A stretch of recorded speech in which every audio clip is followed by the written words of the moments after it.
All right. Okay, so the only request here is if you guys can mute while Hans is talking, so we don't get any noise distractions. I think I might be also able to mute everybody at somewhere here, I think. All right, so Hans Norden, he started his career in branch network support for the asset management division of a major Dutch bank at their Amsterdam headquarters. However, he found his true calling when he was asked to join the bank's project management consulting division, where he received his professional training in information analysis and change management. His biggest professional reward is seeing the relief and happiness on the faces of those who struggle with failure, disappointment, and frustration far too long, those who were considered to quit. So Hans then founded his own company, Anticipated Outcome, in San Diego, California, for the purpose of offering root cause analysis and change management services to high-level management decision makers. He delivers these services in the form of consulting, coaching, mentoring, training, and speaking engagements. And he's been a good friend of mine, so I thought this would be a nice topic to share with everybody. So with that, Hans, I'll let you take it over. Well, thank you so much for that wonderful introduction. Now, let me see if I can work the technology, because now you are a co-host, so hopefully you should be able to share your screen. I think if you have, we all run into these challenges for sure. Your screen. Where is my screen? Here is my screen. There you go. The magic worked. There you go. There you go to there. Okay, here we are. Wonderful. Thank you. Well, it's great to be here. Thank you for joining our session.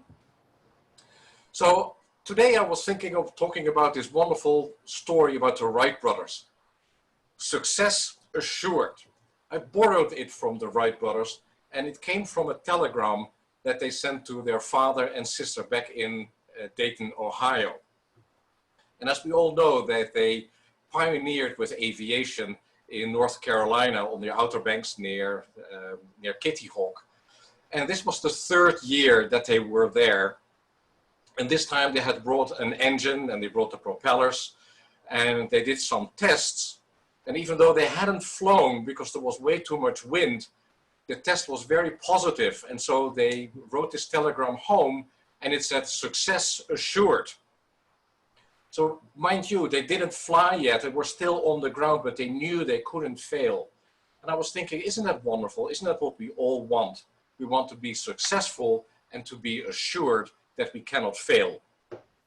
Now, with this story, I think there are a couple of questions that come to mind. The first one, of course, is, well, what is success? And the second one is, why were they so self-assured? And the last one, obviously, because of this, this platform, what is the relevance of this story for business? So let's explore.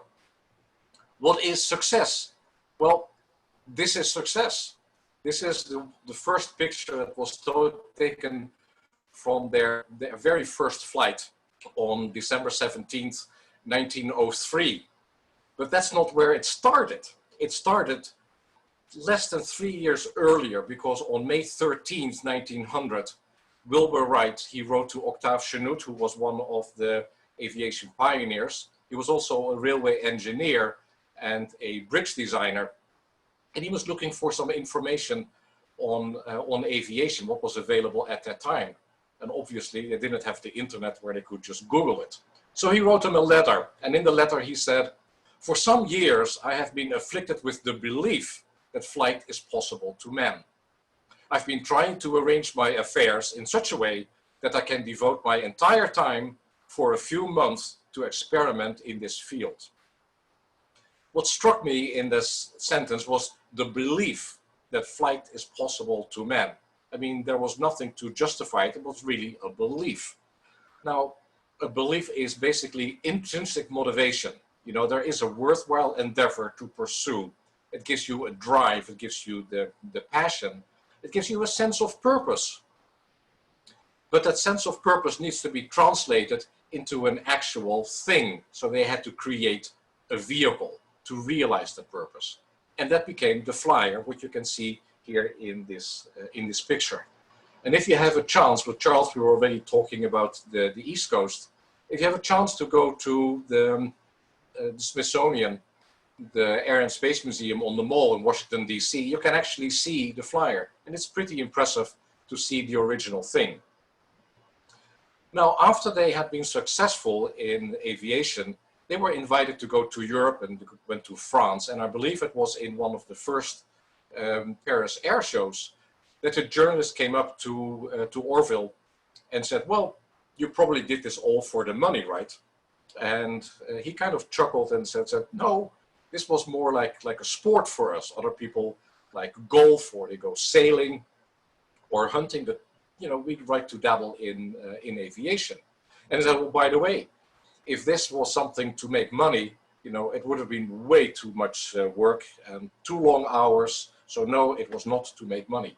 But one thing is sure, they had to overcome a lot of obstacles, because there was nothing that they could base their ideas on. They really had to do it from their mind, and a little bit piecing together what other people were doing.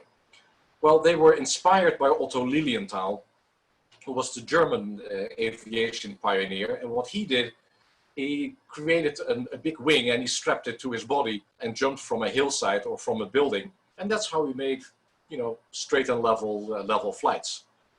But along the way, in the process, he broke many bones and eventually he broke his neck. So the Wright brothers said, well, that is not the way that we are going to do it. What they did is they scaled down a set of wings. They created a kite. And with that kite, they made discoveries. They wanted to discover the principles of flight. And this is the interesting thing that Orville Wright, in one of his letters he wrote, isn't it astonishing that all these secrets have been preserved for so many years just so we could discover them? And so what that means is that flight was always possible. It was just that we didn't know how. It had not yet been discovered. Now, obviously, the Wright brothers were not the only ones that were trying their hand at aviation. There were many of their contemporaries. But the ones that I would like to point attention to is kind of an interesting guy. His name is Samuel Pierpont Langley. He was the secretary of the Smithsonian Institution. And one of the things that he did, he had created a quarter-scale unmanned model. And he was very successful with it to make it fly. And he decided that, well, if it works in a quarter scale, then perhaps if I make it bigger, I can be the first one to fly. And mind you, he had a budget of $50,000 from the War Department and $20,000 from the Smithsonian. So that was in the beginning of 1900, the beginning of the 20th century. That was a lot of money. So how did he fare? Well, let me share with you. This is how he fared. What he did with the $70,000 was he created an aircraft that you can see here. It was called the Grand Aerodrome. He also built a houseboat that was floating on the river with a catapult on top. So what you see here is that his aircraft was just catapulted off the top of the houseboat, and it flew perhaps for 1 or 2 seconds. And his second attempt was made at the 8th of December. So that was, 9 days before the Wright brothers flew, and they were very successful. At one of these occasions with Pierpont Langley, there was a journalist, and the journalist described the event as it was just like a handful of mortar that you dropped in the river. So that was not really very successful, and especially when you spend some $70,000 on it. Now, what is the difference between the Wright brothers and Langley's approach? Well, we have to look at the dominant level of thinking. At that time, people were really struggling with control. How can I change direction with the aircraft? How it can go to the left or it can go to the right? And they believed that control was so difficult that they should focus on straight and level flight. And so their efforts went into stability. They were inspired by the sailboat that had a self-righting property. They decided when you're riding in the air, then if you have self-righting property, gives you stability, that would be a great way to go. And then the other thing is kind of trial and error, like we see here. The aerodrome was never really tested. This was the first test, so there was nothing in the sense of success assured. So the lesson that we can take from the Wright brothers is that they invested an enormous amount of time and effort in gaining more knowledge, not so much more specific knowledge or more analytical knowledge, but about different disciplines, because they wanted to understand the principles that would make flight possible. Because once you know those principles, you can apply those principles in the creating of your aircraft. Let's go on to the second question. Why was it that the Wright brothers were so self-assured? Well, the quick answer is, well, they did their homework. And I like that answer because it's the same thing that we need to do in business. When you are faced with uncertainty, you know, trial and error is not a really good approach. If you do your homework, then you can at least justify your decisions. You might fail, but nonetheless you can say, well, this is what I did, right? And you can go to someone else and they can look at it and say, oh, well, here is your mistake. So they were looking for the principles. Because the principles, you can explain why an aircraft would fly, and it can also give you the prediction how it would behave under certain conditions. Now, what was clear was the effect that they wanted to create. They wanted to prove that flight is possible to man. And so they created an aircraft that was heavier than air, that was able to be controlled, manned, and sustained, capable of sustained flight. So with those ideas, they had to create a machine. But in order to create that machine, they needed to figure out the cause. What makes it all possible? And they were very much in favor of scientific discovery, because you want to make sure that when you do it once, that you can repeat your outcomes. And so one of the first things that they did was discovering lift. They were using the lift tables from their contemporaries, and they just couldn't corroborate the answers and the tables that they were given. So they went back to work. They were in Kitty Hawk, and at home they even used a wind tunnel. I was very much surprised to see that they were already using wind tunnels. And that's where they experimented with different airfoils, and eventually they were able to create a lift formula that is still accurate today. The other thing that they discovered was control. They figured out what we now know as the 3-axis control system for yaw, pitch, and roll. The next thing, propulsion. It was an interesting story because nobody really knew much about propellers. And so after they had figured out lift and control, they said, you know what, why don't we go to some marine engineers? You know, they're using propellers for the propulsion of their ships. They must know a formula that we can use. And when they asked, they said, well, no, not really, but you know, with big ships, efficiency, it doesn't really matter. So for them, it was back to thinking, and they figured out, said, you know what, a propeller is actually a rotating wing. And so the lift formula also applies. Then the last ingenuity by the Wright brothers was about stability. They were bicycle mechanics, and so they were familiar with vehicles that were intrinsically unstable. And so they realized that stability had to come from the interaction between the rider and the machine. And so they realized that it's really kind of a mental faculty. I mean, you try to explain to a child, well, here is your bicycle, you step on it, and this is how you hold your balance. You know, you can't do that. It's something that you have to experience. And then, you know, once you know it, that's what they say, you know, it's like riding a bicycle, you will never forget it. So they knew cause and effect. And the next step was obviously figuring out the means and the ends. So they were looking for the principles, how to do it. They were looking for the method. And again, they were gathering information from so many different sides.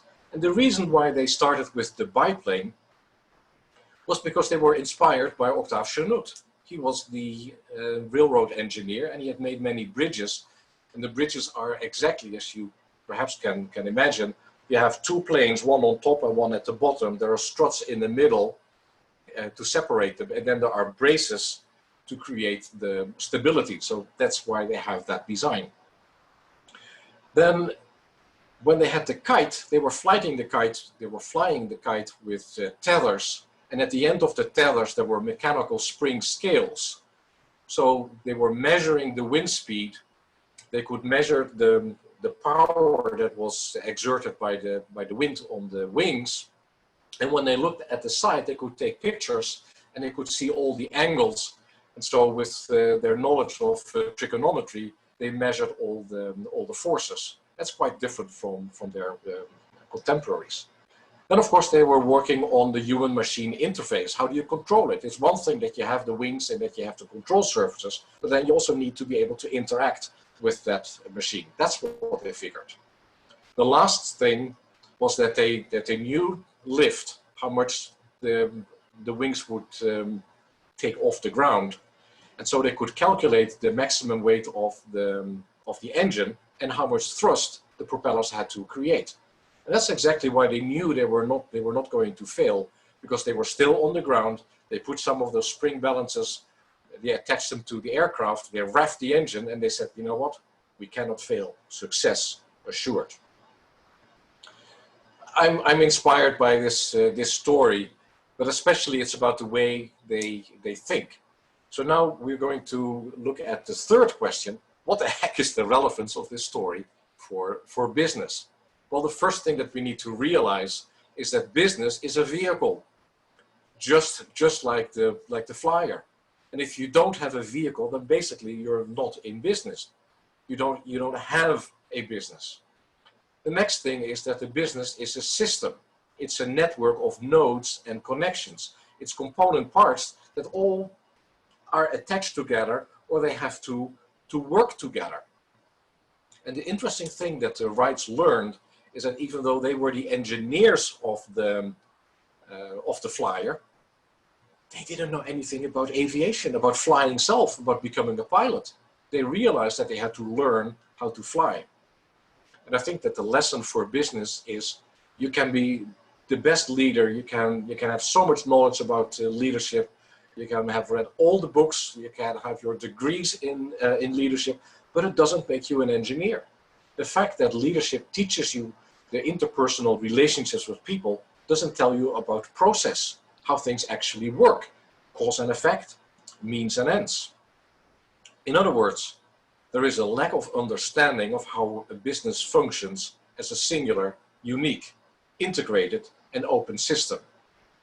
And I was very much surprised to see there was an IBM report that was called Capitalizing on Complexity that actually confirmed this finding. 2/3 of the people that were interviewed by IBM, and I think there were more than 1,600 or so, they said that they were completely baffled by complexity of systems. And so what happens if people don't have the understanding of how a system works? There's also a lack of appreciation for the system. And when there is a lack of appreciation, you risk making a lot of mistakes. You might make decisions that are detrimental to the system's operation, to its capability and to its capacity. And so if that happens, what we experience is called friction and conflict. When there is friction and conflict, we have effects, the unintended consequences, the unwanted outcomes or results, or symptoms of friction and conflict. If that happens, most of the time what you are experiencing is a systemic problem. Now we know from statistics that 94% of all results, so that means the intended results, the unintended ones, the wanted and the unwanted, are all systemic in nature. That means that it is inherent in the way the system is designed, the way it is organized or structured, implemented or operated, maintained and managed. And I hope that you will recognize that those are all leadership responsibilities. People on the shop floor don't have the authority to change things in the system. So when there are systemic problems, then we have the experiences that we see on the screen, the unintended consequences, the unwanted outcomes, the symptoms and effects.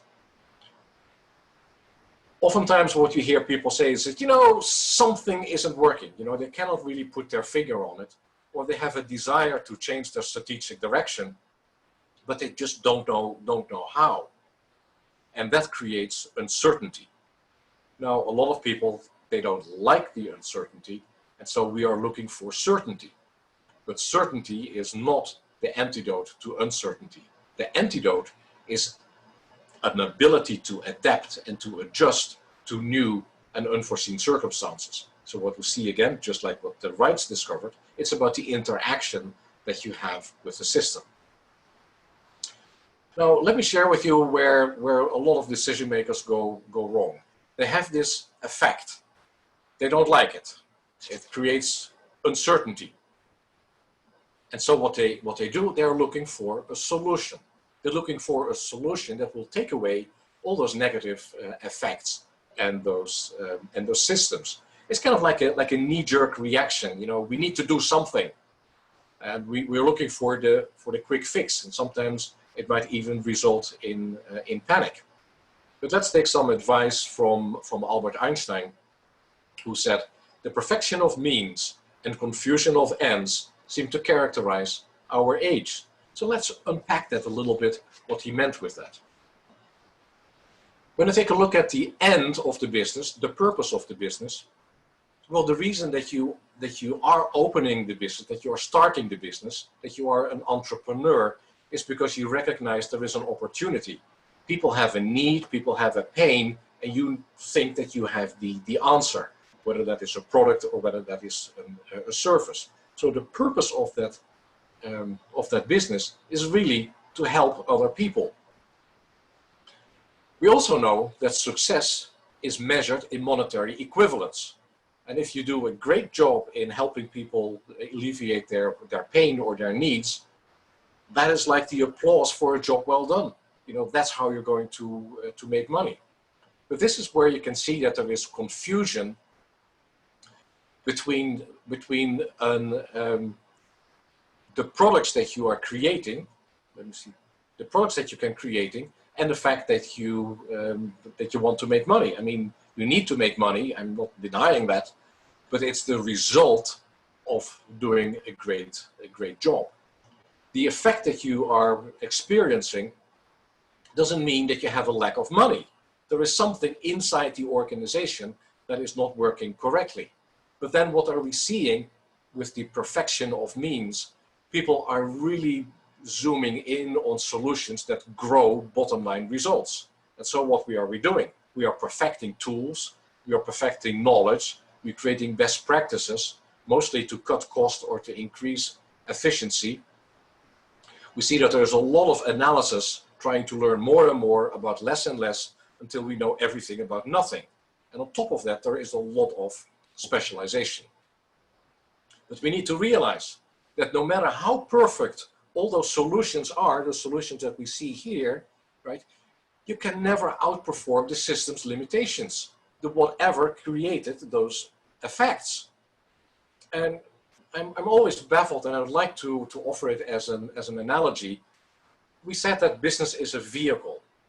And if I compare business as a vehicle with a car, for example, especially a Formula One car or a NASCAR vehicle, it's amazing when you talk to a team owner, then obviously they're going to do everything they can and spend a lot of money on increasing the capability and the capacity of that vehicle.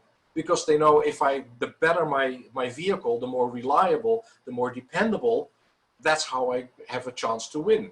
But in business, it is kind of the opposite. It is slash, slash, slash. We cut costs, we standardize. But if you standardize, then you're not really being able to offer that really detailed solution that people are looking for. So when we're looking for the means, it's not about more knowledge and more tools or make it more advanced or more specialized or a higher level of analysis. No, it's something else.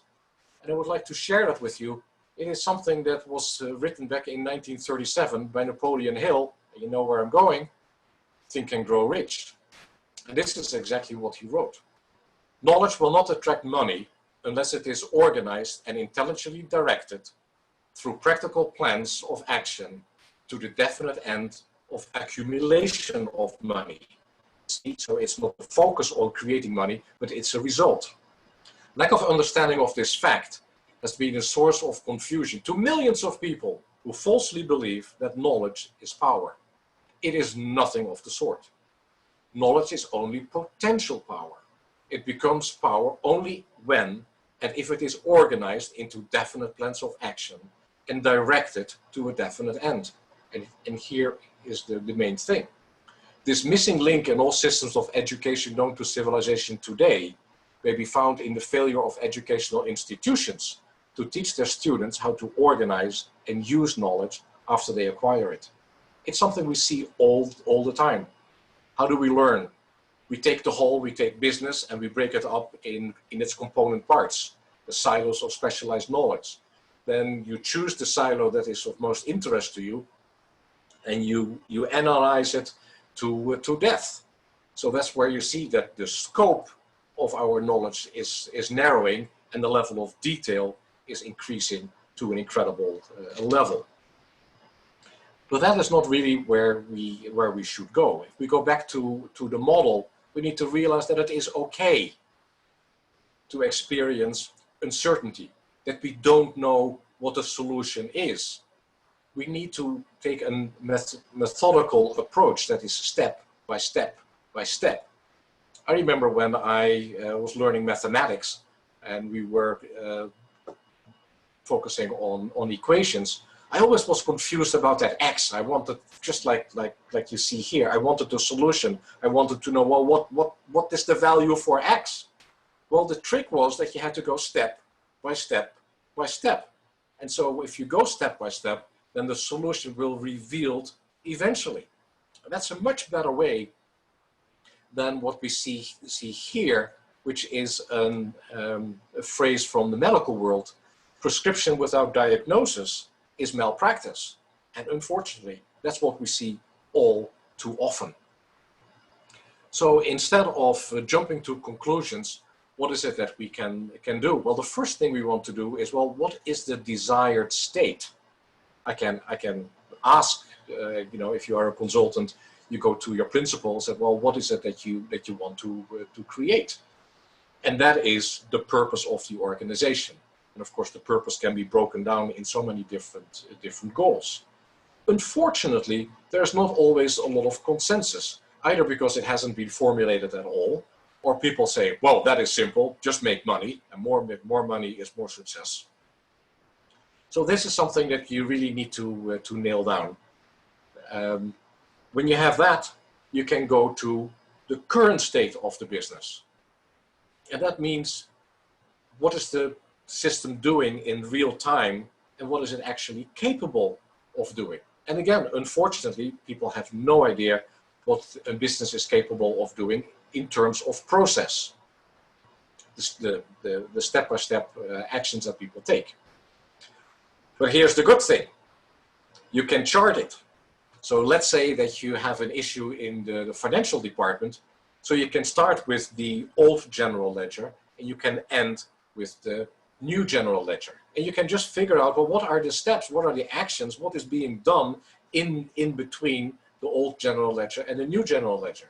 Not only that, you can also find out which departments are involved. So that gives you quite an idea of what is going on inside the organization. When you have identified this, you can go to the next step. And the next step is you can define. What I found very interesting in my studies was to find out that there is a definition for a problem. The problem is the discrepancy between the desired state and the current state. So that's why you need to take inventory of those states. To give you an example, if your goal is to make 1,000 widgets a week, and your actual state is you make 800 widgets, then what is the problem? 1,000 minus 800 is 200 widgets. So once you have identified and measured the problem, the next question is, well, what kind of a problem do I have? Is it an effectiveness problem or is it an efficiency problem?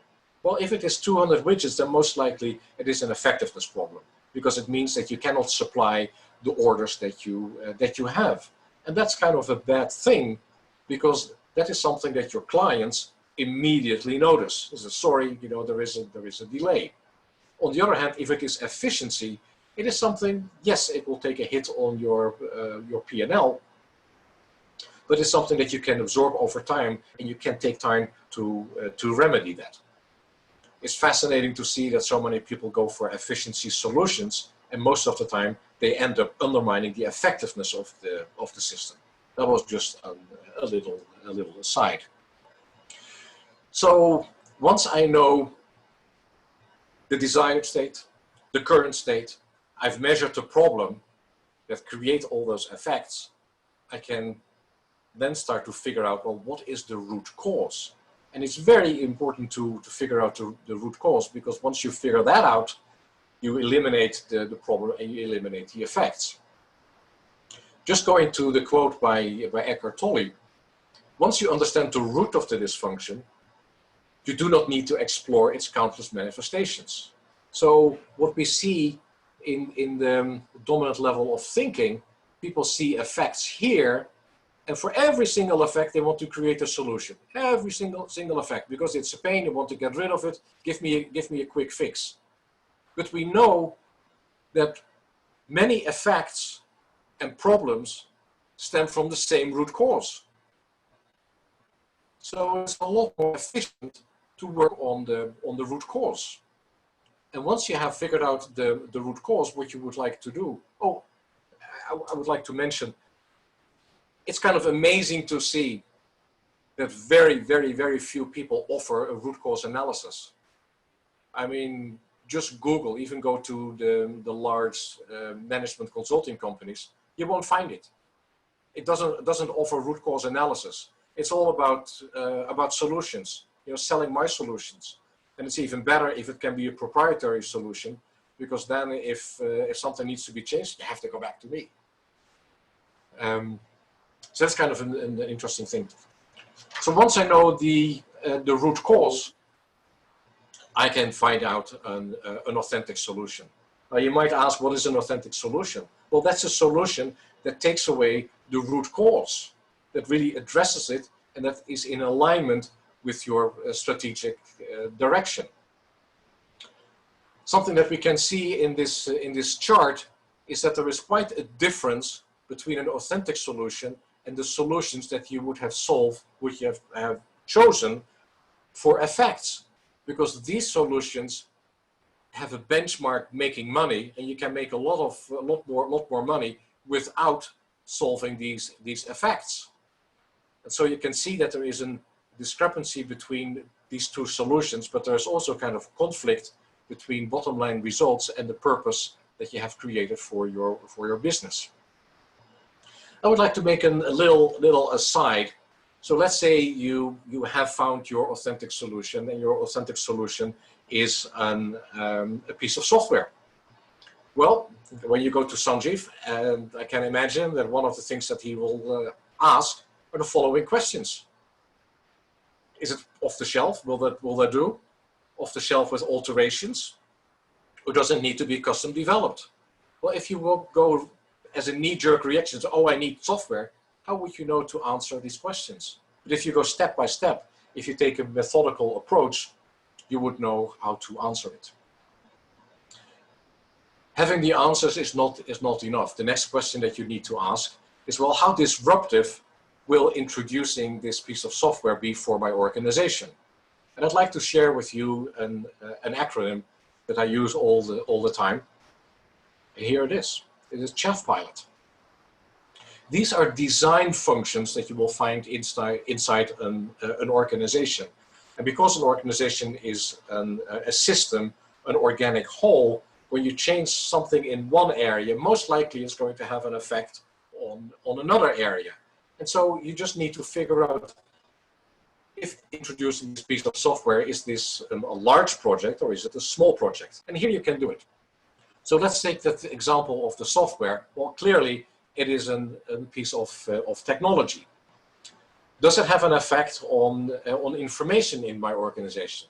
Well, I guess so, because information has to flow in the organization, in your tool. When you take a look at information, most likely you'll have to scrub the data. You might have to look for duplicates. There might be a certain way that you want to portray the information in your technology. So yes, information is also affected. Let's take a look at administrative organization. Do you have to create forms? And are you interacting with other departments that need to be involved? So there is most likely an administrative organization feature. Organization. How are you going to function with this new piece of technology? Does it have an effect on how you work? Personnel. Do people need to have a login ID? Do they need a password? Perhaps if it is very sensitive software, perhaps you need a background check. Housing.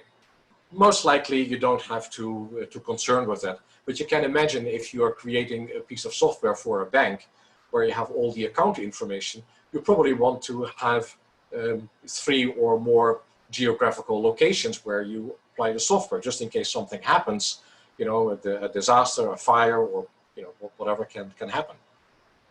Commercial. Well, we know that if you are a brick and mortar organization and all of a sudden you are going e-commerce, then yes, it has an effect on your commercial function in the business too. Finance. Obviously, everything has to be financed. Finance is always an aspect in your change of the organization. Legal aspects. Most likely there are legal aspects, even if it is just to protect yourself from liability. So what we can see here is that an organization, that a vehicle is an organic whole, and you cannot just change something in one area and neglect all the rest. That's why you really need to involve more people in your projects. Now let's go back to our original model, because what is it that we see here? And what we can recognize? We can recognize that there is a relationship between cause and effect, and there is a relationship between means and ends. Just like what the Wright brothers were looking for, there are certain principles that work. And guess what? Those principles work whether you are familiar with them or not. So you better make yourself familiar with the principles that really drive the success in your organization. What we see here with cause and effect and means and ends, it is really the integrity of the organization. And another word of saying that is, if you follow that, success assured. You can predict it. Let me close the webinar and let's have a little recap. I hope you enjoyed the story as much as I do, the story of the Wright brothers.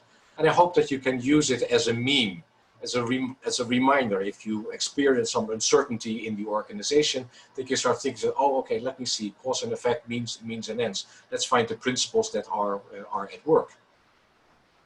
Something to remember about the Wrights is they didn't have anything that others didn't have either. So how is it possible that they were successful where others failed?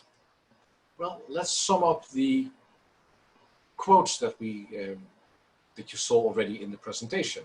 First one, protection of means and confusion of ends seem to characterize our age. Well, the purpose of a business is never to make money, unless you are the US Mint, and that's not very likely. But the fact is that if you choose the wrong end, you're also going to choose the wrong means. And so you're creating more friction and conflict in the organization.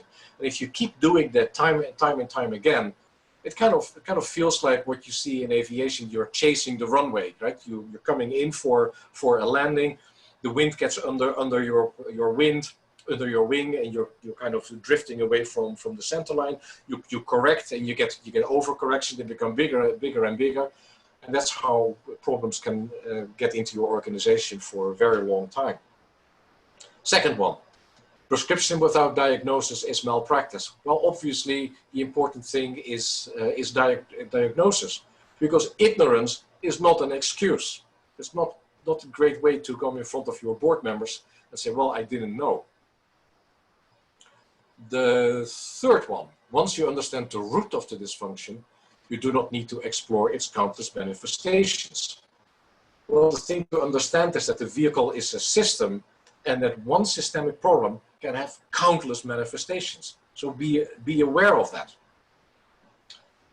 The last one, the one that we have heard so many times, we have read it so many times, we might have used it ourselves ad nauseum, but one thing is always missing. The significant problems we face cannot be solved at the level of thinking with which they were created. Albert Einstein is giving us directions how to solve those problems, because what he is telling us is change our level of thinking. And so the Wright brothers, they succeeded where others failed because they were thinking differently. Therefore, they made different decisions that had different outcomes. They were the first to fly. So you cannot be a leader by following what others tell you to do. And if you want to send out an email, not a telegram, claiming success assured, you better change your level of thinking. Thank you so much. Thank you, Hans. That was really good.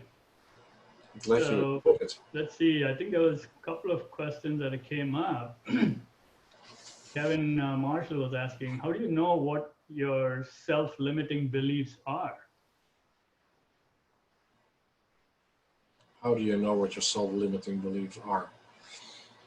Well, meaning like with the Wright brothers, that either you believe that you can get something to fly or you couldn't, and then you kept working towards it because you believed you could, right? But sometimes we have limiting beliefs that we don't even try to find the root cause because we just don't believe it. And you mean, it's like, yeah. How do you get around that?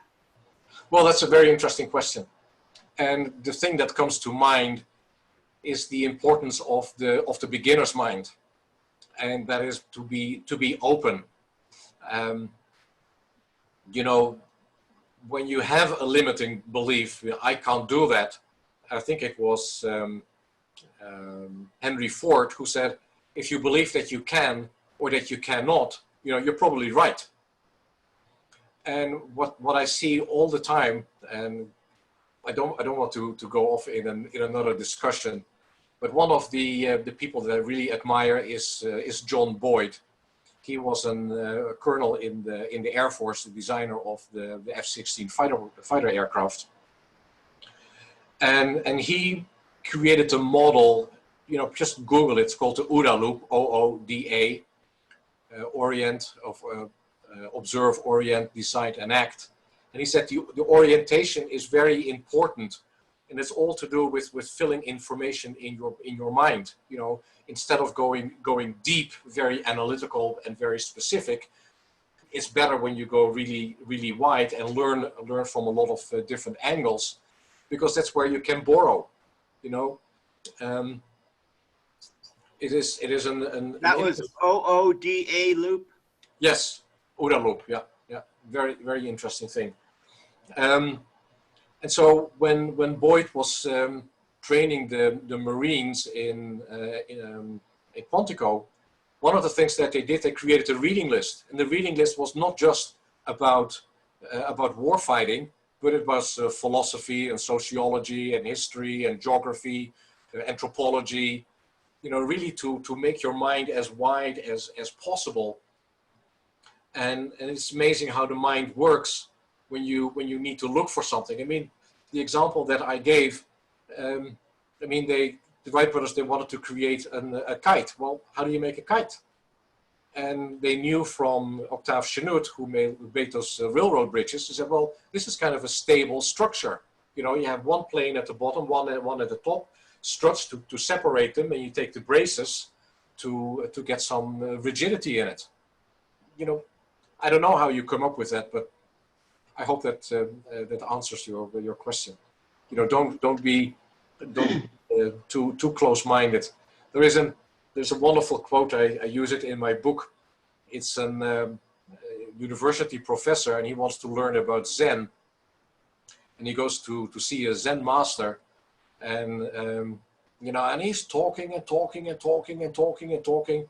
And finally the Zen master said, well, can I offer you some tea? He said, sure, give me some tea. And he keeps talking. The Zen master is pouring tea, and eventually the cup is overflowing. It's getting on the saucer, and it's flowing off the saucer. And it's getting on the floor. And the professor says, hey, you idiot, why don't you stop? No more is going in. And the Zen master says, yeah, exactly. You're talking, you have to empty your mind. No more stuff will go in. And that's the beginner's mind. So anyway. And the things I try to practice is, if the answer was yes, how could that happen, right? Versus always being no, right? We can't do that. Well, if we could, what would need to be done? And then the other thing that I always ask is, if one person is doing it, then why can't everybody? Well, that's really interesting. And I think it has to do with your level of thinking. How many times, a simple example, when you do a long division, right? And you know that it has to come out to 0, and it doesn't. And you do it over and over and over again. And so, why the heck? I know it should come out to 0. And then all of a sudden you realize that you have something wrong in your tables, right? 3 times 4 is 15. And you do it over and over and over again. And eventually you said, no, right? So it's changing the way you're thinking. And too many times something isn't possible because we insist on using a certain rule. And once you realize that, well, let's break that rule, then all of a sudden we have the breakthrough. So that's what you call thinking outside the box, right? You suddenly have a different perspective of things. Yeah. And you and Debbie had some good points. That is why a liberal arts education is so important, not just technical stuff. That's a good point.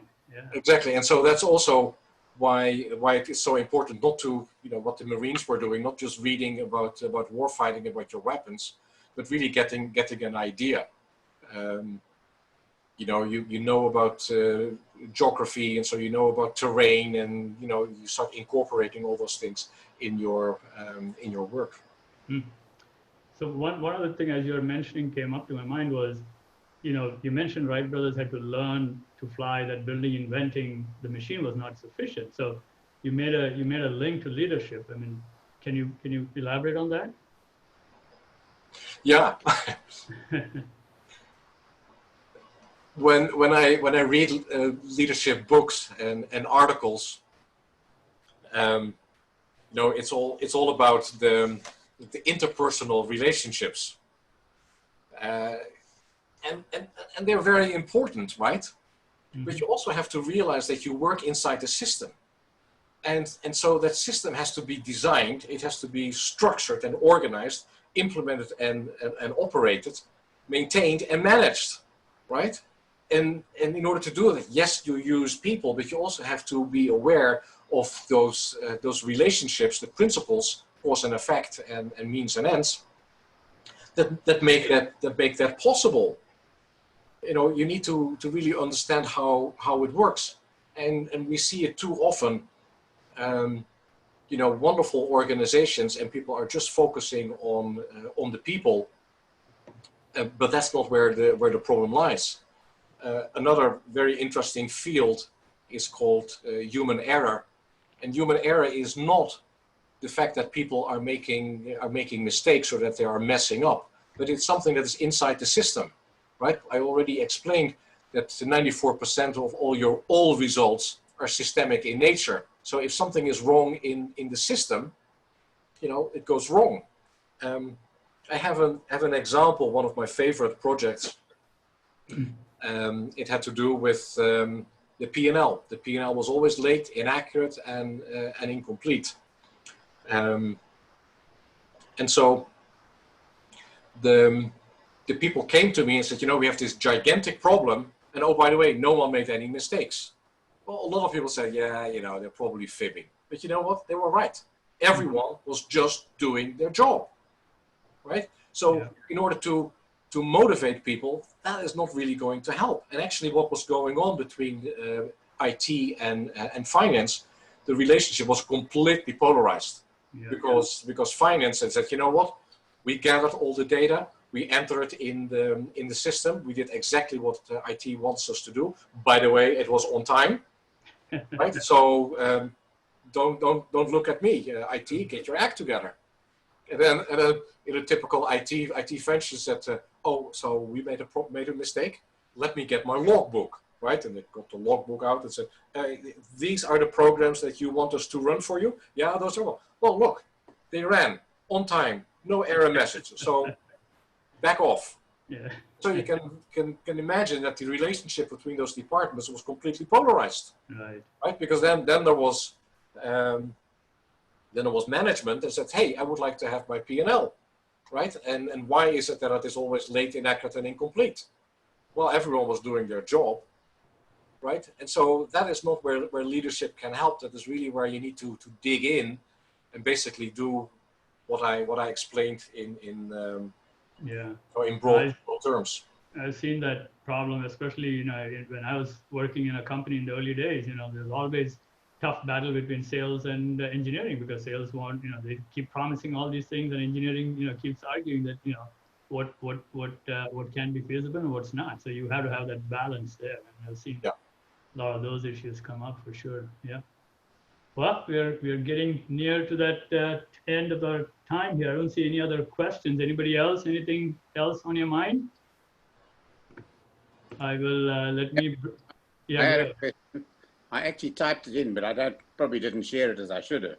And I wanted to know, how do you know when you're at the correct level?